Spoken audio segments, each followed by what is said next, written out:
The morning hums with quiet dread. Elena stands at the stove, stirring oatmeal as the kettle shrieks behind her.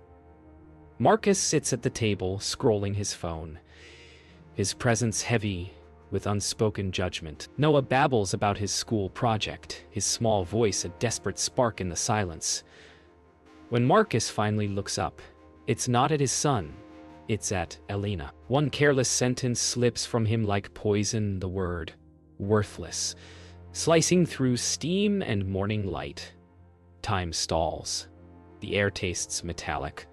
Noah's eyes dart between them, unsure whether to cry or keep eating. Elena swallows her hurt, her eyes glistening but unyielding. She doesn't shout, doesn't defend, only turns back to the stove, her shoulders trembling with quiet fury. That's when the promise forms. One day, this silence will not define her. Later that night, the house hums with silence again. Marcus has gone to bed, and the moonlight stretches through the half-closed blinds. Elena sits alone on the couch, knees pulled close, the blue glow of the television painting her face. She isn't watching, she is remembering. Every cruel word has left a small bruise inside her, invisible but deep. She runs her fingers through her hair and wonders when she stopped being seen. Outside, the wind taps the window pane. In her lap lies an old sketchbook, edges worn from neglect.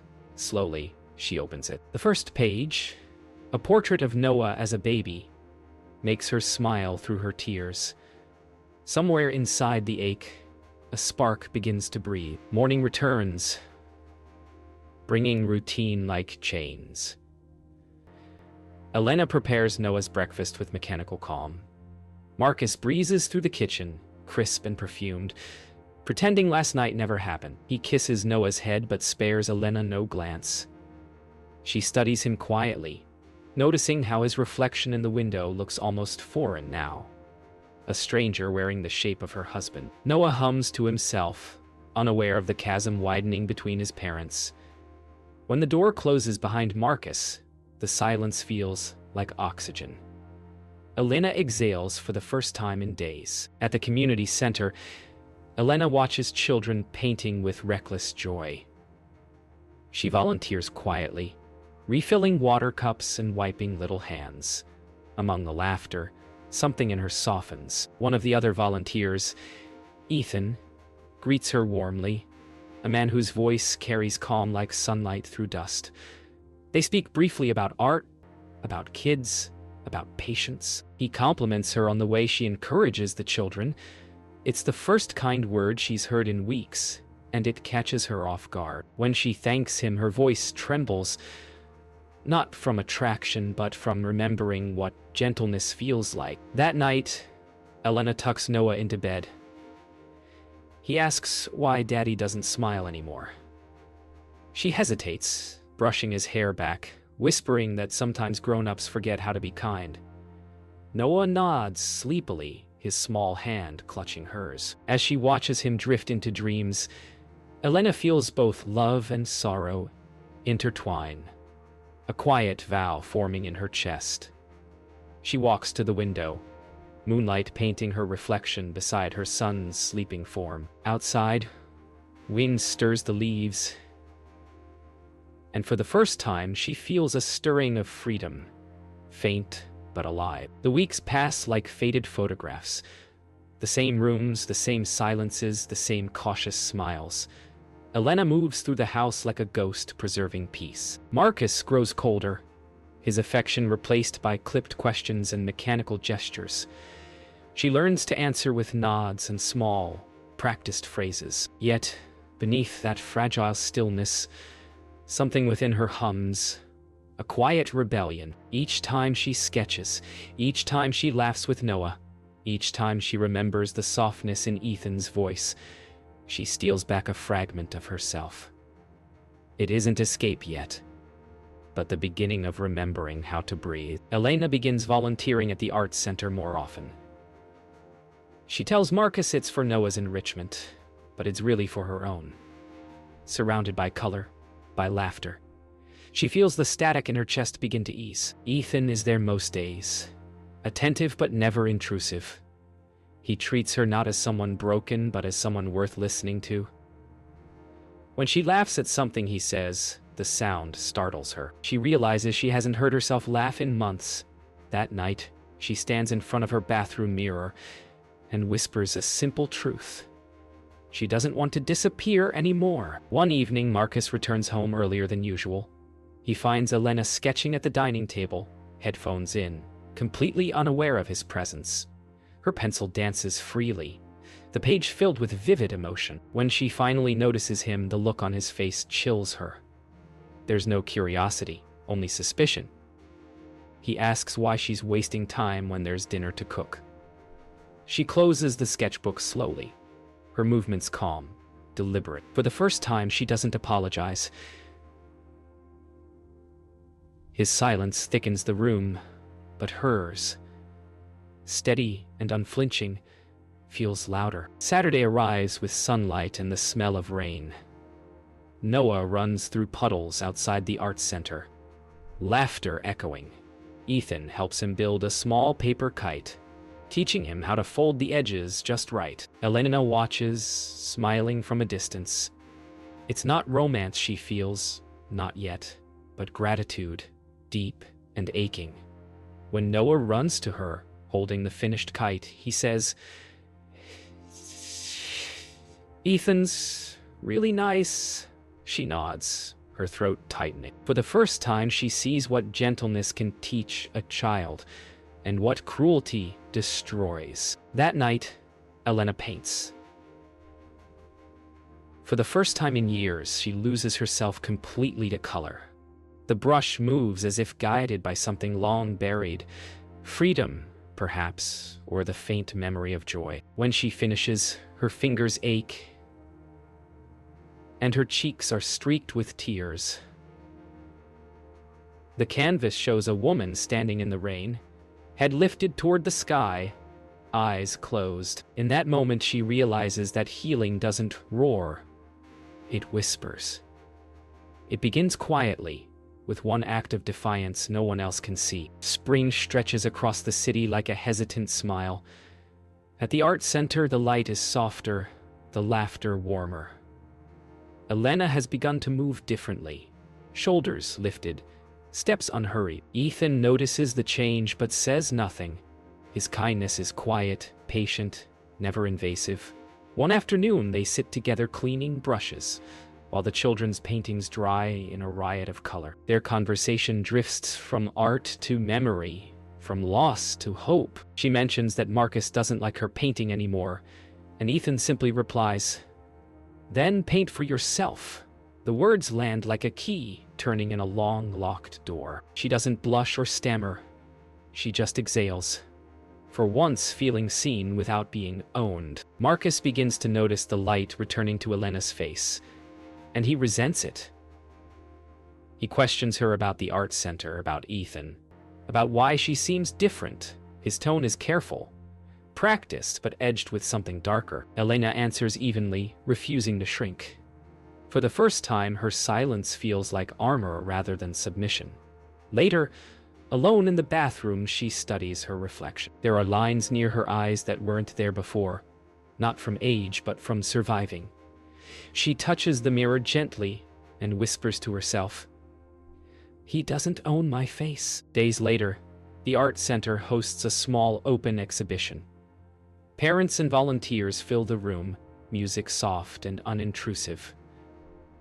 Elena's paintings hang quietly along one wall, simple, intimate studies of light and memory. She stands beside Ethan as visitors admire them, her pulse quickening. For years, her work had been hidden, belittled. Now strangers smile at her art, not knowing it was born from silence. When Ethan tells her he's proud, she doesn't look away. The moment holds no romance, only recognition. The kind that rebuilds a person one breath at a time. That night, Marcus confronts her. The moment she enters the house, his voice slices through the air. Accusations, insinuations, the familiar storm. He demands to know if there's someone else. Elena doesn't shout back. She sets her bag down, straightens her posture, and says calmly, "There's someone who reminds me what respect feels like." His silence is instant, more violent than his anger. For a heartbeat, the world stills. She walks past him into the kitchen, the faint tremor in her hands the only sign of fear. She's terrified, yes, but she's finally speaking as herself. The next morning, the air feels heavy but clean, as if the storm has passed without rain. Marcus leaves early, slamming the door behind him. Elena makes breakfast with Noah, humming quietly. He tells her she seems happy lately, and she kisses his forehead, whispering, "I'm learning." Later, she meets Ethan at the center, their conversation light and easy. When he offers her coffee, she smiles, not out of longing, but out of peace. She's no longer a woman trying to be loved. She's becoming a woman who knows she already is. The tension no longer hides behind pleasantries. Days blur into clipped exchanges and hollow dinners. Marcus moves through the house like a storm held barely in check. Every glance toward Elena weighted with suspicion. Noah, sensing the unease, grows quieter. One evening, Elena returns from the arts center to find Marcus waiting in the living room. Lights dimmed. His voice is low, almost calm, but the venom underneath is unmistakable. He accuses her of neglect, of disloyalty, of being ungrateful. She listens in silence, her pulse steady. When he finally stops, she says only, "You're right, I've changed." The words hang between them, calm and devastated. Something in Marcus's eyes flickers. Fear, perhaps, or the dawning realization that she no longer fears him. Marcus's anger festers. That night, after Noah is asleep, the argument reignites. Louder, harsher. He demands explanations, demanding to know what Ethan means to her. She doesn't respond with denial or apology. Instead, she steps closer and says, "He reminds me I'm human." The silence that follows feels seismic.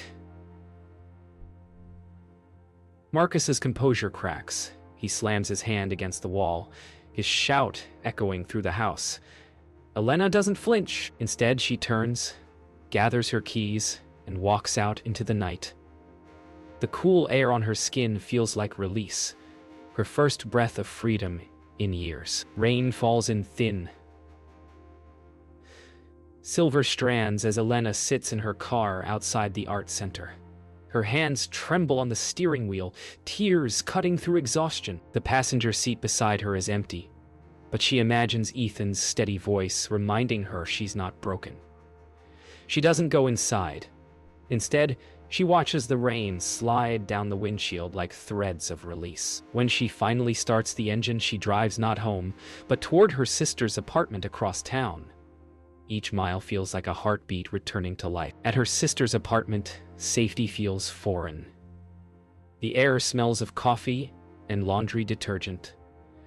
Noah sleeps peacefully on the couch, wrapped in a borrowed blanket. Elena sits beside him, exhaustion and relief blending into quiet tears. Her sister holds her hand, asking no questions, offering only warmth. In that stillness, Elena realizes that survival is not loud. It's small, gentle, and real. When her phone buzzes with Marcus's name, she silences it. The world doesn't end. It just exhales. Marcus stands alone in the kitchen, the silence deafening. He pours himself a drink, the sound of the liquid filling the glass echoing like a confession. The house feels hollow without the presence he used to dominate. His reflection in the window looks unfamiliar. Eyes bloodshot, jaw slack with regret. The chair she used to sit in is empty, her mug still on the counter. For the first time, he understands what absence feels like. Not an act of rebellion, but the natural consequence of cruelty. He sets the glass down and presses his forehead to the cold window pane, whispering her name into a silence that no longer belongs to him. Morning arrives not as a storm, but as a soft apology. Elena wakes to birdsong instead of shouting, sunlight instead of tension. The small apartment feels different now, fragile, unfinished, but safe. Noah stirs on the couch, hair messy, clutching his blanket. She prepares breakfast quietly, the rhythm simple and new. When he sits beside her and starts to hum between bites, she laughs. A sound that doesn't ache this time. The world hasn't healed overnight, but something vital has shifted. Safety, she realizes, doesn't roar. It breathes. Elena begins painting again, not for escape, but for expression. She sets up her easel in the corner of the living room, where Noah colors at her feet. Music hums softly through an old radio. She paints not what happened, but what could happen. Open skies, running water, hands that do not strike but hold. Each brushstroke becomes an act of reclaiming. She doesn't think of Marcus, she thinks of breath, texture, and light. When Noah looks up and says, "It's beautiful, Mom," she smiles through tears, whispering, "So are we." Ethan visits for the first time. He stands at the doorway holding a small potted plant instead of flowers. Something that grows, not something cut. Noah rushes to greet him, chatter bright and unfiltered. Elena watches from the kitchen, heart full, but cautious. They share coffee, while Noah shows Ethan his drawings. The conversation flows easily, laughter light and real. There's no promise, no confession, only an unspoken understanding that healing doesn't need to rush. Sometimes, presence is enough. Elena begins to rediscover small joys, walking Noah to the park, feeling the wind, laughing without permission. One afternoon, she sketches as Noah and Ethan fly a kite together on the hill. Watching them, she feels no guilt, only gratitude. The sight isn't romantic, it's redemptive.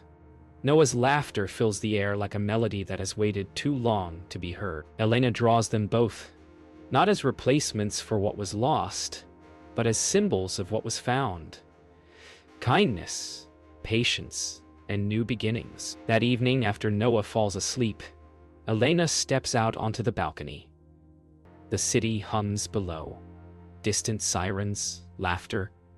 The pulse of a world she's finally rejoining. She exhales, feeling the weight of the past shift into something softer. She looks at her hands, once used to shield, now creating, holding, healing. Ethan's words echo faintly in her memory. "Then paint for yourself." She smiles, whispering into the night. Weeks have passed since Marcus last called. The peace feels steady now. Not perfect, but real. One afternoon, Elena picks Noah up from the park where Ethan waits with their usual soft smile and 2 cones of melting ice cream. The simple sight feels surreal. Joy without fear.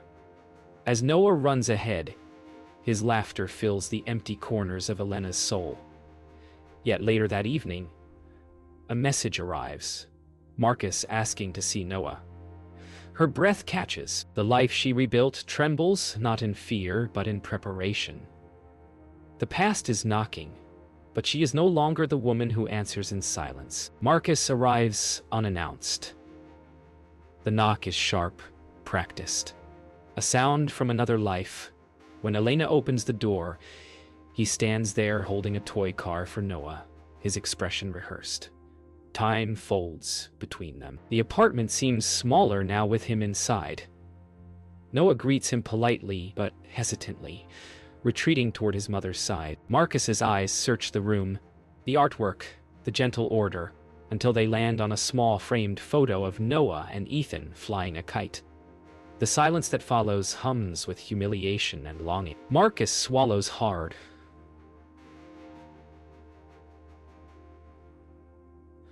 Forcing a smile as if pretending can erase the truth staring back at him. They sit together awkwardly, the silence brittle. Marcus tries to make small talk with Noah, asking about school, about toys, about man who helps at the park. Noah brightens. He talks about Ethan, about how he helps him build things, how he listens. Then, without hesitation, he says, Dad says I'm getting really good at kites. The words drop into the room like a stone through glass. Marcus freezes. Elena's breath catches, eyes flicking instinctively toward her son. Noah doesn't notice. He just smiles and keeps talking. The damage is done, not by malice, but by innocence. Marcus's eyes glisten, confusion warring with heartbreak. He looks at Noah, the child he once ignored, and suddenly sees what he's lost. His voice cracks as he asks softly, "Who's Dad, buddy?" Noah pauses, uncertain. Elena kneels, touching her son's shoulder. She meets Marcus's gaze and says quietly, "You taught him what not to call love." For the first time, Marcus doesn't respond. Tears slide down his face, the mask breaking completely. He reaches out, but Noah instinctively steps back. The realization is total. Love cannot be demanded.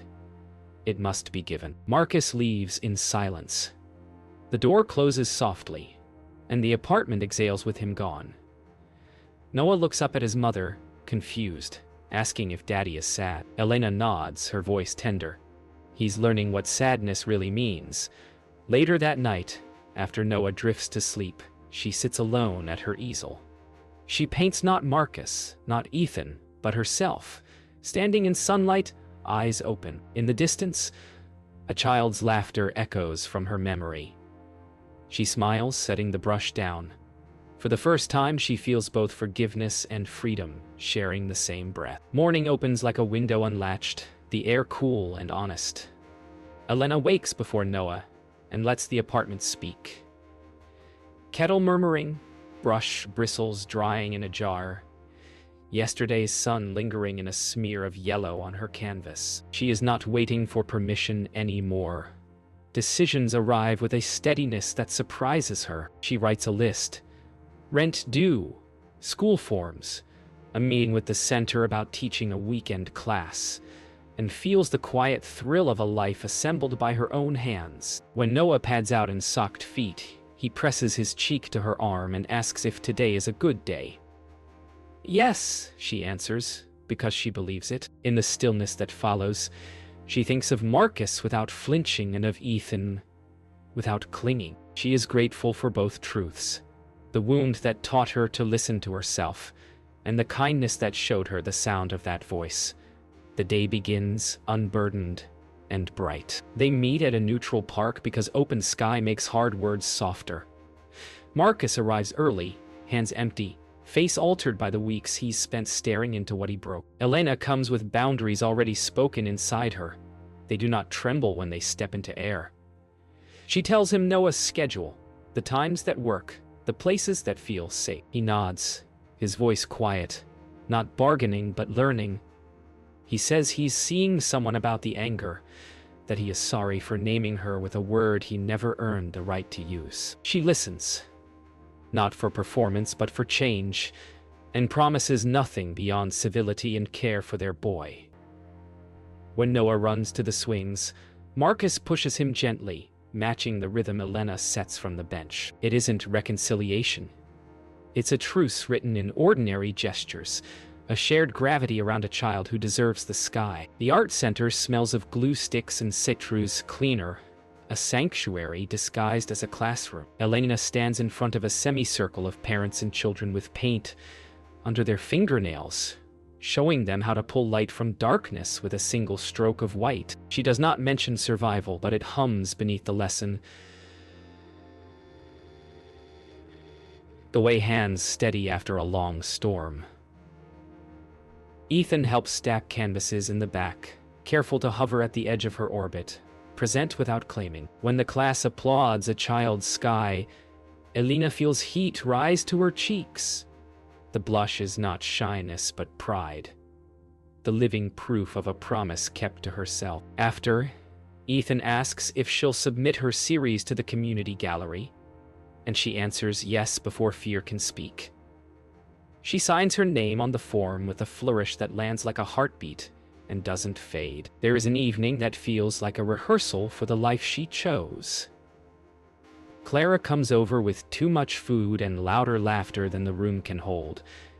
and Noah performs a 2-minute puppet epic about a brave kite that learned to steer the wind. Elena laughs until she leans against the counter, breathless, and realizes the sound belongs to her again. When Ethan arrives with a second-hand frame for her favorite painting, he waits for her nod before crossing the threshold. Respect can be a kind of music. They eat at the small table that once felt like a lifeboat and now resembles a hearth. No declarations are needed. When the night thins and Clara dozes and Noah dreams, Elena and Ethan wash dishes in companionable quiet, sleeves wet, fingers grazing in a clumsy dance of plates and light. The moment asks nothing. It answers everything. On the day of the community exhibition, Elena arrives early, palms damp, heart measured. The room is all white walls and expectant light. Her paintings hang like doorways, each one a breath she refused to surrender. People drift in, reading little placards, tilting their heads at storms. She translated into color. Marcus appears alone and keeps his distance, studying a canvas of rain that lifts its face to the sun. He does not approach, and she does not flee. Noah tugs her sleeve to show where he's drawn a tiny kite in the guest book margin. Ethan waits by the far wall, offering the sort of smile that steadies the floor. When a stranger asks the artist what her work is about, Elena answers without trembling. It's about remembering the names of things: tenderness, boundary, grace, and choosing them out loud. Applause rises. The room brightens. The cut to black feels like light.